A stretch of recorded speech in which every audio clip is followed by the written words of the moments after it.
Si tu me dis que Rudy Garcia il a le niveau pour entraîner le Napoli, alors Balerdi il a le niveau pour jouer au Real Madrid. De Laurenti pense que le mec, il dépense 1 euro, il meurt. Guardiola, meilleur coach de l'histoire, c'est même pas le meilleur coach de l'histoire du Barça. Il faut arrêter avec Payet, c'est un grand joueur. Marquinhos, capitaine du PSG? Non mais arrête, il a le charisme d'une nuit. Raphaël Leao du Milan AC est une immense fraude. Alex Ferguson, c'est juste un guirou qui a eu beaucoup de moyens, c'est pour ça qu'il a réussi. Elle a dit Diouf, c'était pas partie des légendes du foot, voilà.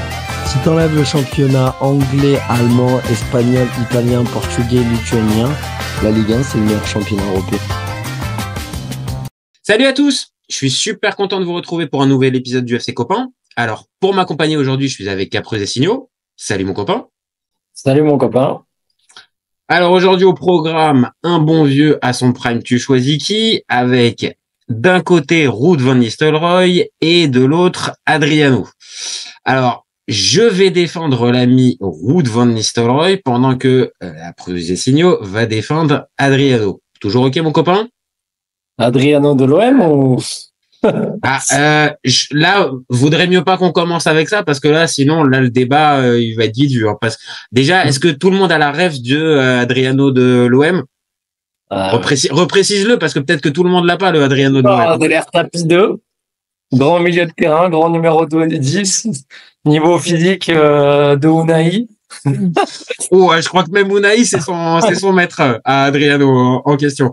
Donc déjà, air tapis, comparaison au physique de Unai, on commence mal, hein, déjà sur la présentation. Au-dessus de JJ Okocha, techniquement. Mais... Ok. Bon, on laissera les gens qui regardent ce débat se faire une idée. Taper Adriano OM. OM. Ça doit être quoi, saison 2000, 2001? Ouais, c'est ça. Bon, bah, régalez-vous. Je pense que les highlights vont être assez rapides. Au moins, ça, c'est l'avantage. Bon, pour ceux qui n'auraient pas vu les précédentes vidéos, je reprécise un peu le principe du à son prime, tu choisis qui. Première partie, on s'arrête sur les stats en club et en national, ainsi que le palmarès. Et dans la deuxième partie, on fait plus de la sensibilité foot, où on va s'arrêter sur la régularité, la durée du prime, le charisme et l'importance dans l'équipe. Ça te va toujours, mon copain? Ouais, parfait. Bon, alors, je commence avec les stats de mon petit poulain Ruud van Nistelrooy.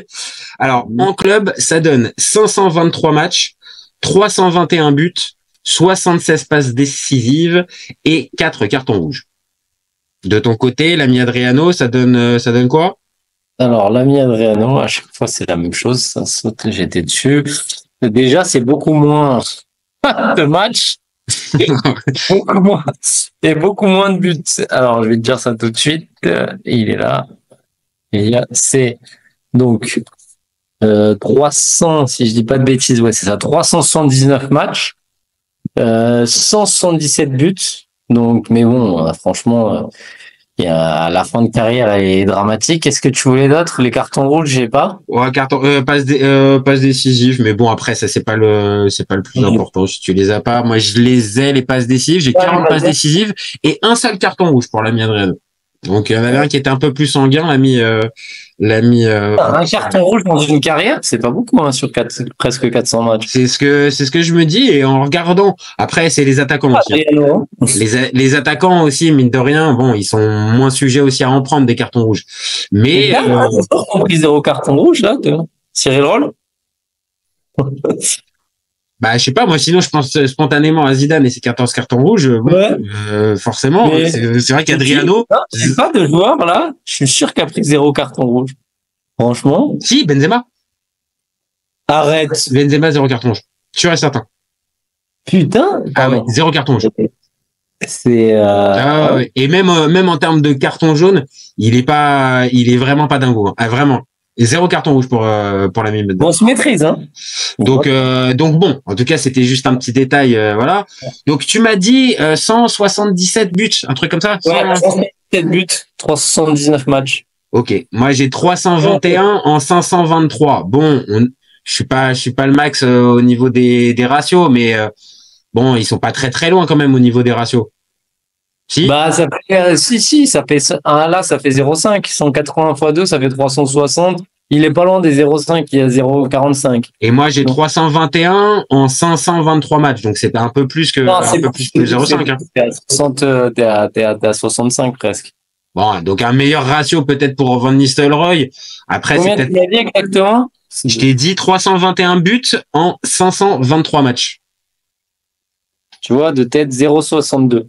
0,62. Ouais, donc oui, c'est un peu meilleur. Ouais, c'est meilleur, hein. Mais c'est meilleur et c'est surtout, il n'y a pas que le ratio. C'est d'arriver à marquer, pas que les ratios dans les chiffres, c'est qu'il y a beaucoup plus, en fait. Si tu fais un ratio, si tu fais 10 matchs, 9 buts, ton ratio, tu vois, il est à 0,9. Mais là, t'es à 500 matchs. Donc, c'est énorme d'avoir, quand t'as autant de matchs, autant de buts. C'est un peu ça. C'est-à-dire, t'as raison de le préciser. En carrière, tu continues le rythme et en début de carrière, t'étais déjà pas mal. C'est-à-dire Donc, qu'à son prime, il est presque à un but par match. Tu vois ce que je veux dire? Oui. Si tu fais. C'est ça Oui, et c'est assez juste. Et en plus, après, bah, voilà. Non, pas mal. Franchement, tu m'as mis bien dans les chiffres. Hein. Là, franchement, je me suis pas senti perdu. J'ai réussi à te suivre. Donc, je pense qu'il y en a plusieurs, il y en a plus d'un qui vont réussir à te suivre. Mais au-delà de ça, c'est-à-dire que t'as raison.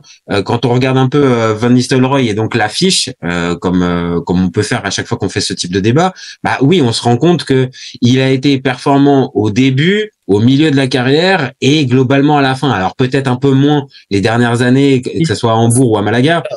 Mais le gros de la carrière, on va dire, il a affiché tout au long de cette carrière-là, bah ouais, un rythme super régulier parce que 321 buts en pro et je compte pas là-dedans les matchs en sélection.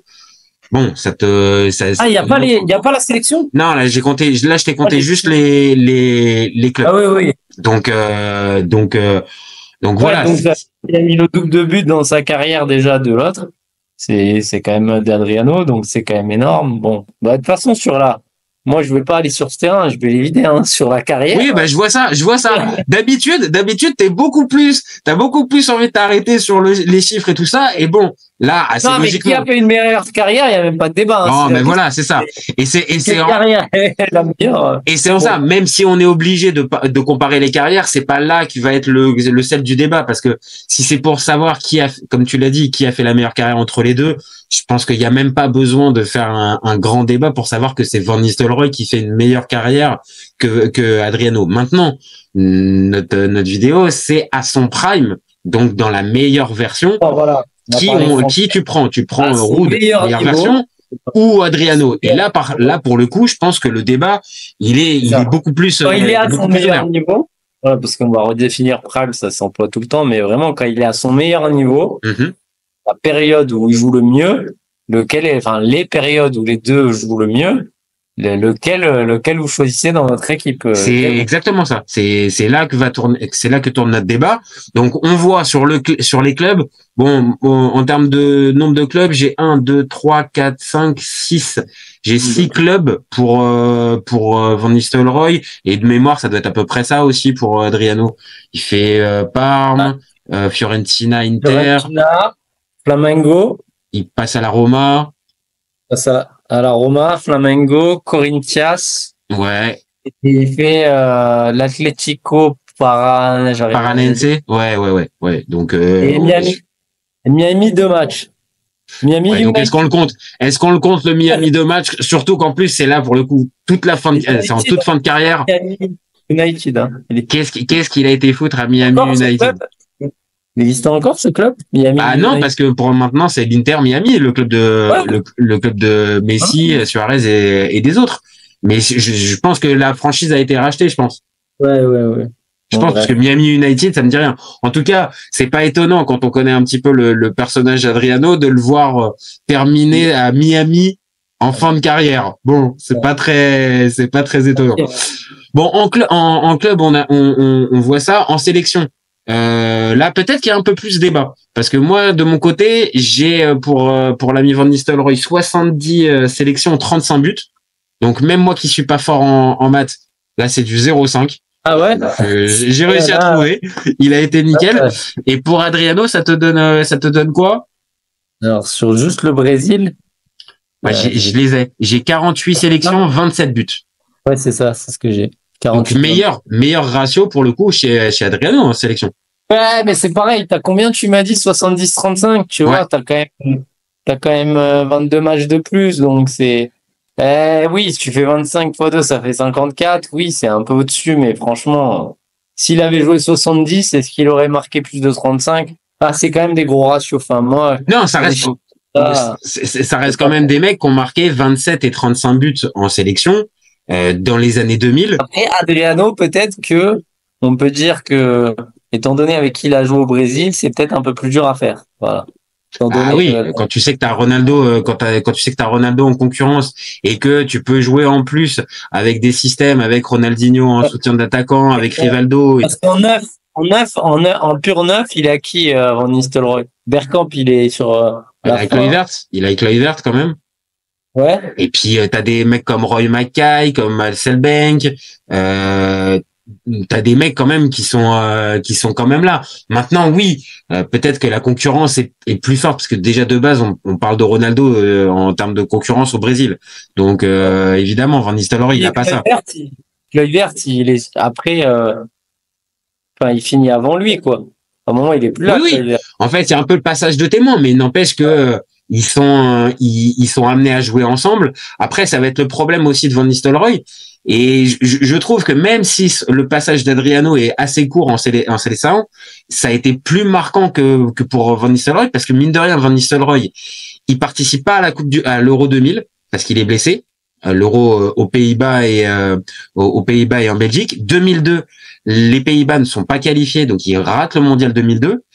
Il participe à l'Euro 2004, à la Coupe du Monde 2006 et à l'Euro 2008, mais Coupe du Monde 2010, il la fait pas, alors que ça va en finale pour les Pays-Bas. Et en fait, il a ce ratio 70-35, mais il gagne rien, à l'image des Pays-Bas dans cette génération-là, mais il fait même pas les parcours, les gros parcours ou les matchs mythiques, la demi-finale de 98 contre le Brésil, il est pas dedans. Alors que, bon, Adriano, même si c'est plus court, il remporte quand même une Copa América et une Coupe des Confédérations quand même. Ouais, bon, la Coupe des Confédérations et ouais, plus la Coupe américaine. Bah, écoute, moi, j'essaie de te faire une passe décisive, hein, frérot. Si là, en plus, tu la prends pas, écoute, je vais te dire que là, Van Nistelrooy. Ah, mais moi, je suis honnête, je vais pas prendre la Coupe des Confédérations, on va pas. Non, mais t'as la Copa América. T'as la Copa América de 2003. Mais la Coupe des Confédérations, feu Marc-Vivien Foé. En plus, c'est celle-là, en plus, qu'il a remporté. Ouais, je sais. Donc, voilà. C'est pas, ça existe plus, ça. Non, la Coupe des Confédérations, ils ont arrêté. Ouais, c'est pas un mal. C'est pas forcément un mal. Donc non, toi, tu donnerais pas un petit avantage à Adriano en Seleção, en sélection nationale? Non, pour moi, il a un avantage surtout. Mais non, oui, en sélection, bah, il est plus marquant. De toute façon, on va revenir. Il est plus marquant. On y arrive doucement à la comparaison après maintenant vraiment des joueurs. Là, on parle vraiment le club, on a fait les sélections, on a fait. Bon, le palmarès, ça va aller plus, je pense, dans mon sens, parce que t'as une première ligue. Les deux, ils ont pas gagné de Coupe d'Europe déjà, donc c'est pas. Non, ça c'est important à préciser. Ni l'un ni l'autre n'ont gagné. Moi, j'aurais cru que Van Nistelrooy, c'est quand même un point noir de sa carrière. Hein. C'est pas de titres internationaux, que ce soit avec son pays ou avec et avec ses clubs, il a rien gagné à part des championnats domestiques. Bon. Ça reste. Quand même la première ligue. Ouais, c'est pas rien. La première ligue du début des années 2000, c'est pas rien, avec la concurrence d'un Arsenal, Chelsea qui commence à arriver. Ouais, mais il était pas là à United quand United marchait enfin. Il arrive en fait après le sacre de 99 et il part avant l'arrivée, enfin il part au moment où Rooney arrive à maturité, que Cristiano Ronaldo il va au Real quand le Real il y a plus les Galactiques et que c'est fin Galactique et que oui, mais c'est quand même assez fort parce que mine de rien dans cette ère post-galactique et surtout avec le Barça de Ronaldinho, il est 2 fois de suite champion d'Espagne. Donc c'est des titres importants, tu vois. C'est bon de pas prendre une C1 sur sa carrière. Si demain on fait la carrière de Van Nistelrooy et on parle pas du prime, c'est un gros point noir. Hein. Ah oui, oui. Et pourtant, il a été meilleur buteur pendant longtemps, à un moment. Plusieurs reprises, il a été meilleur buteur de plusieurs éditions. Et non, je crois qu'il était meilleur buteur, j'ai pas de bêtises, non? Il n'était pas meilleur buteur de la Ligue des Champions? Alors, ça s'est tapé toujours entre lui, Raoul, parce que attention, il y avait un sacré numéro, il y avait Raoul. Il était dans le top 3. Et il y avait Pipo aussi. Qui était pas loin. Après, ça c'était l'époque avant Messi et Cristiano Ronaldo qu'on déréglé, on va dire Oui, mais à un moment, il était quand même, enfin, il était légendaire dans cette compétition sans l'avoir gagné, donc ça va être un regret. Après, Manchester, à ce moment-là, ne remporte pas les Ligues des Champions. Par contre, ils vont généralement assez loin, hein. Donc, ils font généralement des bons parcours. Et dans toutes ces campagnes, il est beaucoup plus marquant. À la différence d'un Adriano, là, si tu vas regarder un petit peu plus, là pour le coup, en Ligue des Champions, il n'y a pas beaucoup de traces de. Oui, il y a une saison à 10 buts. Regarde. Oui, alors une saison à 10 buts, certes. Alors ok, pas de problème. Par contre, est-ce que là, spontanément, je te demande un match clé d'Adriano en Ligue des Champions, t'en as pas. Ou alors sinon, c'est parce que tu es un supporter de l'Inter et que tu te rappelles d'un match important en poule ou d'un huitième de finale. Mais tu vois, il a pas fait une demi-finale. Ce que je veux dire, c'est qu'à ce moment-là, en C1, il était fort quand même. 9 matchs, 10 buts. Mec, c'est fort. Non, je suis d'accord. Il a pas rien prouvé en Europe à ce moment-là. Il était monstrueux partout. Sur sa fameuse saison, qui est peut-être une saison où il a mis 35 buts, mais c'est surtout sur le niveau affiché. C'est une des meilleures saisons d'un neuf. Donc, il était très fort en Europe aussi. Et donc, au niveau du palmarès, ça donne quoi pour l'ami Adriano? Parce que Ah oui, il a gagné 4 championnats d'Italie, 4 Serie A, avec une première, 4? Ouais, 4. J'ai eu beau regarder, j'en ai vu que 3, moi. J'en ai vu que 3, moi. Enfin, ou alors peut-être que c'est ma lecture qui a fait qu'il y en avait que 3, mais 2006? Ah, 2006, d'accord. Ok. Calciopoli, ça te dit un truc? Oui, ça me dit quelque chose, bien évidemment. Je pense que ce titre-là ne mérite pas d'être décerné à une équipe. Le titre de cette saison-là. Et pourquoi t'es supporter de la Juve, toi? Non. Ah non, je l'ai pas. Non, mais je pense que non, mais pour être très honnête, étant supporter du Milan, le Milan a eu aussi sa part de responsabilité dedans, et je pense que ce titre-là ne doit être. Ah ouais, si tu l'avais eu, tu ne compterais pas? Ah non, il mérite pas. Et puis de toute façon, Milan a été sanctionné aussi, donc Milan. Oui, mais si tu l'avais eu, toi, tu le compterais pas? Non, parce que les titres, on va dire par défaut. Bah, ils auraient dû faire comme Paris, hein. 93, c'est eux qui l'ont pas pris, non? C'est pas Monaco. Regardez, je crois que c'est eux qui refusent, hein. Oui, c'est eux qui refusent, c'est Denisot qui refuse. Ah, bah, ils auraient dû refuser, hein. Bref. Bon, sur le papier, de toute façon, ces titres, et après, sur les autres, il est pas trop influent, donc, c'est pas sur ces titres qu'on va. Non, c'est pas sur les titres.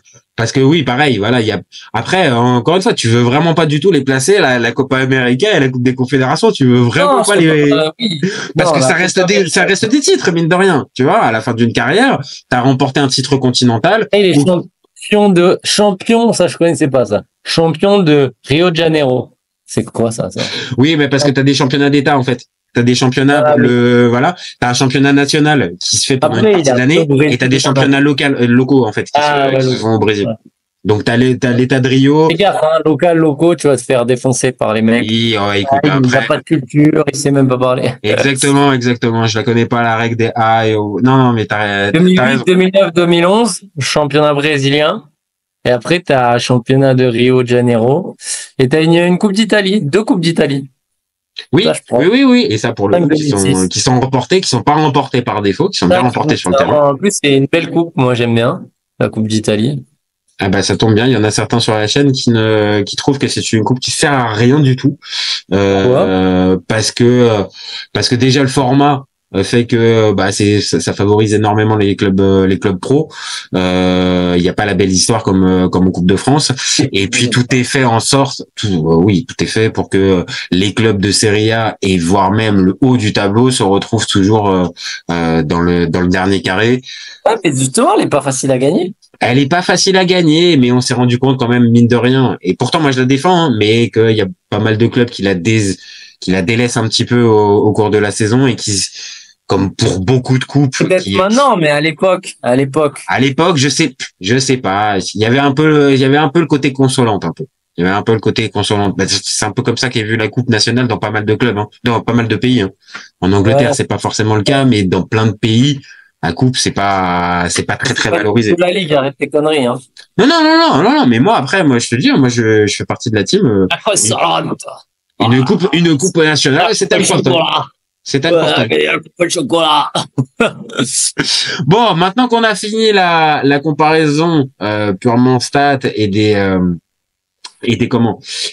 en sélection et en club, partons un petit peu sur de la sensibilité foot. Bon, voilà, t'as perdu. Bon, alors on va commencer avec le prime puisque c'est ça qui nous intéresse.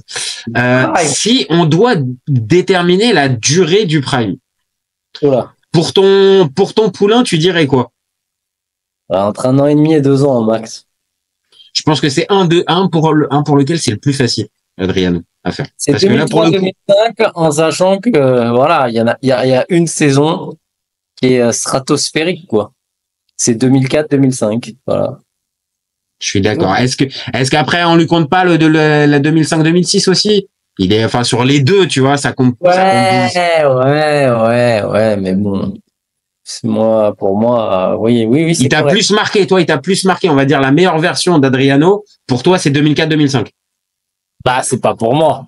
Non, bah si, parce que c'est là, c'est 35 buts, c'est là où il rentre dans la légende et tout. C'est pas pour moi, c'est très facile. Oui, mais là, c'est toi qui le défends. C'est pour ça que je te dis pour toi. Oui, pour toi qui le défends, c'est là où pour toi, il est vraiment le plus fort. 2004-2005, il est au-dessus de.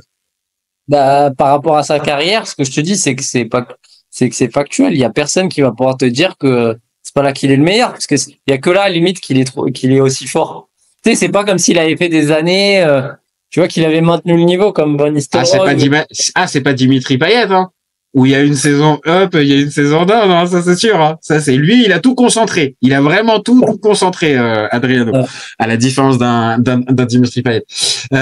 Moi, pour Van Nistelrooy, plus difficile parce que on l'a un peu effleuré. Il est quand même mine de rien assez régulier pendant sa carrière. Bon, si je dois vraiment déterminer la meilleure, même si on en a parlé un tout petit peu avant le débat, la période de Real Madrid, elle est quand même assez forte, elle est assez folle au niveau des stats, 37 matchs, 25 buts et 24 matchs, 16 buts, les deux saisons où le Real est champion, donc c'est quand même des grosses stats. Mais pour moi, j'ai vraiment l'impression que dès qu'il arrive à Manchester, il est déjà à son prime et par les stats et par l'impression visuelle, moi je dirais, allez, de la saison 2001-2002 jusqu'à son départ de Manchester, donc jusqu'à 2004-2005. Ok. Donc pour moi plus long, je le concentre plus long, mais pas un niveau dégueu au Real. Hein. Et pas un niveau dégueu. Et c'est vrai que si on doit déterminer, comme je viens de le dire, les stats, 25 et 16 buts. Au Real Madrid, bon, c'est pas rien. C'est quand même des stats majeures. Real de Madrid. Non, je déconne. J'ai eu peur de sortir cette truc-là. Qui est une spéciale Luis Fernandez, hein, qui est pourtant d'origine espagnole, qui a vécu en Espagne, machin, mais qui. Par contre, l'Atlético, tu peux le dire. Oui, Atlético de Madrid. Ouais, Atlético de Madrid. Mais par contre, le Real de Madrid, ça n'existe pas. Enfin, en tout cas, c'est pour les puristes, ça n'existe pas. Ok, donc le prime, moi, un peu plus long que le tien. Régularité, bon, je te fais cadeau de celle-là. Sa saison, il est régulier. Ouais, ok. Donc c'est bon, je pense que t'as bien résumé. Sur sa saison, il est régulier, mais sur le reste, bon, on va pas s'attarder dessus. La régularité, elle est pour Van Nistelrooy dans ce cas-là. On est ok. Ouais. Bon. Maintenant, là où ça va peut-être aussi pouvoir être très très intéressant, le charisme. Oh bah là, c'est quand même Adriano, c'est quand même un délire. Hein. Le charisme, Adriano, c'est quand même quelque chose. Là, je veux bien te faire une passe décisive, c'est quelque chose. Brésilien, grand, baraqué. Et puis le charisme, ça va aussi sur le côté en foot. Mm-hmm. C'est pas ton physique, c'est la manière dont tu marques, tes buts, les gestes. Enfin, je veux dire, le mot qui définit Adriano, c'est spectaculaire. C'est c'est un peu à la Ibra, hein. Ah bah il joue de mémoire, oui, ils jouent en plus ensemble à partir de 2006. Ils jouent ensemble tous les deux. Et d'ailleurs, j'ai en tête 2-3 buts, 2-3 voilà, des trucs où vraiment ça combine un peu tous les deux. Et t'as raison, il y a un côté un peu similaire. Maintenant, si on devait aussi les définir un peu, on va être clair, il avait une puissance de frappe.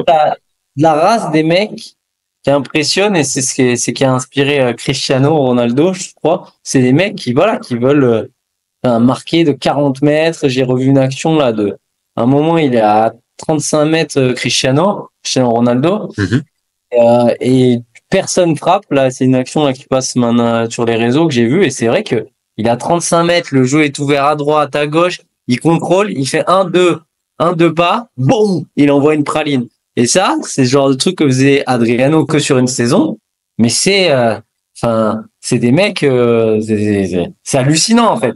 C'est ça. Et en plus, ça, ce que tu décris de Cristiano Ronaldo, il l'a fait un temps. Après, vu son positionnement sur le terrain, il était beaucoup plus près des buts, donc beaucoup plus difficile d'arriver à faire ça. Mais t'as raison, pendant un temps, il y a un truc un peu similaire. Adriano, c'était pas l'époque des réseaux, mais tu t'imagines cette saison-là sur les réseaux, les buts, ils auraient. T'as tué une mouche?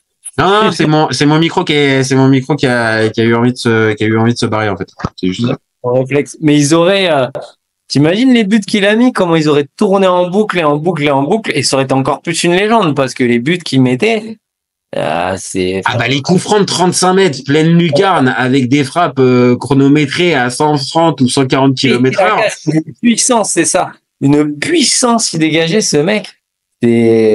Et sur ça, c'est ça que je te dis, même un Ibra qui donnait cette sensation de puissance, pas autant.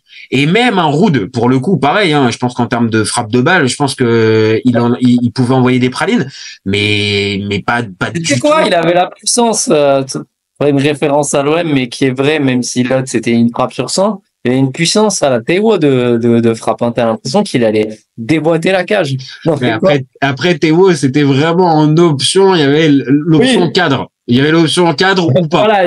Voilà. Ouais, mais des mecs comme ça qui peuvent t'envoyer à l'hôpital, je prends la balle dans la gueule. Hein. Ah non, mais Adriano, là, les coups francs dont on parle, clairement, hein, tu pouvais vraiment finir à l'hôpital à la fin avec un trauma crânien. Hein.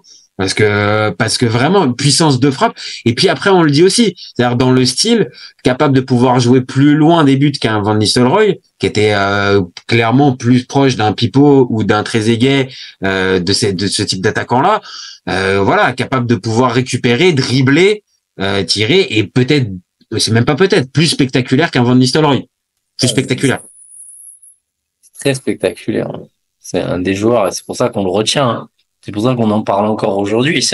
Parce que sa saison à 35 buts, il y en a des mecs qui ont fait 35 buts, mais qui ont autant, ils sortent souvent dans les noms des mecs qui ont le plus impressionné. C'est quand tu mets des buts comme ça que tout le monde retient, voilà, Van Nistelrooy, tu retiens le nombre de buts, le nombre d'actions, mais les buts spectaculaires, je sais pas si tu fais une compile, combien il y en a. Hein. Bah, tu vas en avoir un nombre, je pense, important qui sont déterminants, qui sont décisifs, qui valent cher. Par contre, oui, sur le point purement esthétique. Bon, oui, clairement. Là, pour le coup, Adriano est au-dessus. C'est-à-dire que la compile de but est plus jolie à voir et esthétiquement, il est plus beau à voir jouer. Est-ce qu'il y a un Ruud dans un collectif où on il est aussi, c'est pour ça sur le prime, il est aussi important qu'un Adriano qui tout seul peut te faire des différences tout seul. C'est ça, en fait, pourquoi moi je vais dire qu'il est meilleur. C'est parce que pour moi, ce mec, il pouvait marquer, un peu contre les règles du foot, quoi. À 35-40 mètres, si t'envoies un cachou, il y a pas besoin de deux Zerbi, de Bielsa. Là, c'est ça ce que je veux dire. Il y a pas de tactique, quoi. Non? Non, je suis assez d'accord. C'est vrai que lui, il peut te briser un peu les schémas tactiques et ce que tu as prévu sur le terrain, parce que on va dire dans un style complètement différent d'un Ronaldinho, mais c'est un gars qui peut te résoudre, on va dire, une situation compliquée juste sur un toucher de balle, juste sur une frappe ou sur une inspiration géniale. Donc évidemment, ce type de mec, logiquement, tu les retiens plus que le Van Nistelrooy qui va te mettre une valise de buts sur une dizaine d'années, mais pareil, il va peut-être t'avoir moins fait lever de ton siège. C'est peut-être ça. Oui, parce que là, j'ai un peu peur qu'on te voit plus du tout, en fait. Ouais, là, ça sera pas un mal. Ça sera pas un mal. D'un coup, est tombé, je suis resté con. Ouais, c'est bien mieux. C'est bien mieux. Donc voilà. Maintenant, pareil, on vient de faire charisme, mais ça va avec importance dans l'équipe. Bon, importance dans l'équipe, c'est pareil. C'est-à-dire qu'à un moment donné, l'un comme l'autre, ils sont déterminants, mais peut-être pour deux raisons différentes. S'il y en a un qui est dans un collectif huilé à chaque fois et qui est là pour terminer les actions du jeu collectif, alors qu'il y en a un qui, oui, encore une fois, qui t'invente quelque chose. Donc, pour l'importance dans l'équipe, c'est deux salles, deux ambiances, on va dire. Ouais. Non, pour moi, Adriano, non, mais j'allais répondre. Adriano, il est au-dessus. Non, je te dis, parce qu'il peut changer.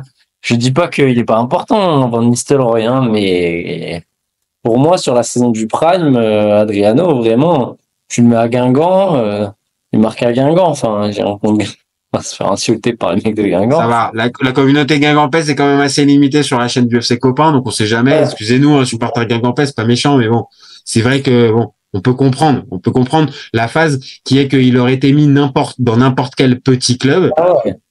Il aurait pu performer. T'as raison sur ça. Je sais pas si un Van Nistelrooy à l'époque, Sir Alex, tout ça, je sais pas si voilà. Il lui faut le jeu collectif un peu plus huilé, parce que lui, il fera moins la différence à lui tout seul. Moi, j'ai un collectif moins fort, j'ai un budget pour acheter un des deux. Bah, clairement, j'achète Adriano, parce que c'est ça aussi le prime, c'est qui tu recrutes. Toi, tu recrutes le mec qui va peut-être un peu moins te sublimer le collectif, mais qui va pouvoir te faire lever de ton siège et qui va te faire gagner quelques matchs parce que il est hors norme. Ouais, c'est ça. Mais par contre, après, on va être obligé, pour terminer, mais on va être obligé quand même de terminer un peu sur ça. C'est toute la belle partie. Ouais. Et après, à un moment donné, il y a eu quand même Adriano qui a fini par éteindre la lumière, un peu comme toi là, tu viens de la rallumer, mais là, lui, il l'avait complètement éteint. Alors après, pour ceux qui n'ont pas la ref, pour ceux qui n'ont pas la ref, il perd son père, avec lequel il est très proche et qui l'a suivi et qui l'a accompagné dans toutes les étapes de. Ah ouais, il s'en remet jamais, voilà. Et il s'en remet jamais. La légende dit plus. Il l'apprend à la mi-temps ou à la fin d'un match au téléphone. Par téléphone, et que ça le brise complètement, et que c'est ça aussi, et peut-être le charme d'Adriano, c'est peut-être aussi pour ça que on est encore 15 ans après charmé un peu par Adriano, c'est que il nous touche un petit peu, c'est-à-dire qu'il est humain en fait. Il est humain et qu'après il est pris par un truc. Les Brésiliens, ils ont vraiment ce truc de pas arriver à gérer l'émotionnel et tout ça. Enfin, regarde Jardel qui avait des qui avait divorcé, pareil. Enfin voilà, mais Neymar, c'est un mental défaillant. Thiago Silva, Ronaldinho, ça c'est dur de trouver des mecs. Et pour venir sur le charisme, d'ailleurs, il y a un truc. Est-ce qu'il a une jaquette de jeu vidéo à son effigie, Van Nistelrooy? Spontanément, ton poulain, ça c'est sûr. Ton poulain, ça c'est sûr. Adriano, mais Van Nistelrooy, j'ai pas le souvenir. En termes de charisme, et c'est un mec qui s'il y a un jeu, un PES, c'est quoi c'est PES 5? Ouais, ça doit être PES 5, ouais. Celui d'Adriano? Ouais, celui d'Adriano, c'est le jeu d'Adriano. Faut savoir qu'il y avait un mec de Konami qui était, pour l'anecdote, qui avait un problème avec l'Inter, enfin, qui était fan de l'Inter, apparemment, hein. Tu l'avais lu, ça? Il était, Le gars était. C'est pour ça que j'en ai chié pendant des matchs et des matchs contre Adriano, en fait. C'est pour ça. Adriano. Oui, mais Adriano, à la limite, c'était une dinguerie, mais il y avait une cohérence parce qu'il avait 99 en tir. Et ça, c'était un truc de fou.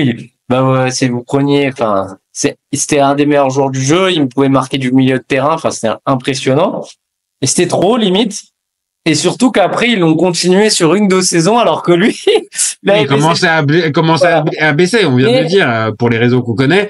Mais Konami continuait à surfer là-dessus. Et Konami, ils sont partis aussi en steak parce qu'ils étaient fans, parce qu'il y avait Rekoba, qui était un très bon joueur, mais qui était trop dans le jeu. Tu t'en rappelles? mais ça aussi. Et pourtant, Dieu sait que je porte pas l'Inter dans mon cœur, mais Alvaro Recoba, quel joueur. Oh là là là là là. Oui, mais dans le jeu. Mais il avait des stats, je suis d'accord. Il avait des stats hors normes, surtout sur coup franc. Sur coup franc, il était imprenable. Il était imprenable, Recoba. Dans le charisme, on peut pas le dissocier. Le côté, tout le monde, quand on parle d'Adriano, tout le monde parle de PES. PES. Non, c'est vrai. Et des générations entières de vas-y, je prends l'Inter. Sinon, personne n'aurait pris l'Inter. Tu prenais l'Inter et tu pouvais taper n'importe quelle autre équipe, alors que l'Inter, c'était pas la meilleure, à cette époque-là, c'était même pas la meilleure équipe d'Italie. Parce que t'avais la Juve et t'avais le Milan. Et à cette époque-là, les deux étaient supérieurs à l'Inter. Donc t'as raison, c'est aussi pour montrer que pendant son prime, il est véritablement au-dessus, au point que on pense même un temps, il y a des studios hollywoodiens qui pensent même à faire un film sur lui qui s'appelait l'Imperator, parce que c'était son surnom. Et évidemment, un Van Nistelrooy n'a pas cette aura, et pourtant c'est là le côté remplaçant de Ronaldo. Il joue dans le même club que lui. C'est ça. Il est entouré de stars. Il a un côté, on vient de le dire, plus spectaculaire. Oui, évidemment, il a plus marqué les esprits. Maintenant, ils n'auraient pas fait un film sur Van Nistelrooy. S'il continue sa carrière, clairement, je te le dis, je défends Van Nistelrooy, mais je te dis, le film sur Ruud Van Nistelrooy, je te dis, hormis aux Pays-Bas, il fait pas recette, hein. Il fait pas recette. Après, ils ont la chance de ça, les Brésiliens, c'est que c'est une nation de foot, voilà, on sait depuis Pelé, historiquement, et ils ont vraiment ce truc de, même quand, et ça c'est vrai, c'est un préjugé positif, qui est un peu too much d'ailleurs, et il y avait un côté dans les années 2000 où on achetait des Brésiliens à tout va, ils ont la cote, et parfois il y a des mecs qui sont pas hyper forts, mais comme ils sont brésiliens, ils ont la carte. Ouais, ils ont la carte. Là, tu rajoutes un Igno. Le fameux Igno, ouais, c'est ça que je pensais aussi. Tu dois mettre un Africain, et eux, ils ont pas du tout la carte. Et tu vas dire, ouais, il est plus technique, il est mieux, alors qu'en fait... toi, t'as envie de faire une passe décisive à Samuel Eto'o, toi. Hein? Toi, t'as envie de faire une passe décisive à Samuel Eto'o, toi. Ah, il a dit ça? Samuel Eto'o, il s'est plaint pendant des années que Ronaldinho lui volait la vedette. Non, c'est vrai. Alors que voilà, c'était, selon ses dires, lui, le meilleur joueur de l'équipe à ce moment-là. Il y a Gervinho qui a essayé de mettre la douille. Ouais. Et puis il a essayé de mettre aussi la douille aussi au niveau du bandana aussi, parce que on a compris au bout d'un moment qu'il y avait une petite calvasse qui était en train de se dessiner pour l'ami Gervinho, et que le bandana, c'était un peu plus pratique. On peut pas lui en vouloir. Bon, dernière question. Si tu devais prendre quelque chose chez Van Nistelrooy pour Adriano, tu choisirais quoi? Le mental, hein. Elle était facile. Et moi, si je devais choisir quelque chose, je prends le côté spectaculaire. Parce que non, même pas. Le côté spectaculaire. Parce que puissance, je pense que Van Nistelrooy, c'est pas le dernier, tu vois, c'est pas le dernier en termes de puissance. Van Nistelrooy, il a une passe D par rapport à sa taille, il est technique. C'est un grand technique. Mais à choisir le côté spectaculaire qu'avait un Adriano, comme on l'a dit, la frappe de balle, les coups francs, la puissance, tout ça. Ouais, j'avoue, je prends ce côté-là qu'avait pas un Van Nistelrooy. Et assez logiquement, oui, le mental, je pense que tu peux le prendre pour Adriano, et ça fait un Super Saiyan, là. T'as vu, je t'ai fait une référence à DBZ. J'ai vu DBZ, on arrête là, DBZ, ça va. Bon, merci à Prozessino d'avoir participé à son Prime Tu choisis qui. C'est un vrai plaisir. Et puis, dites-nous en commentaire si vous êtes plutôt team Van Nistelrooy ou plutôt team Adriano. Et vous gardez en tête, quoi et ses copains, on est ouvert toute l'année. Ciao les copains. Ciao.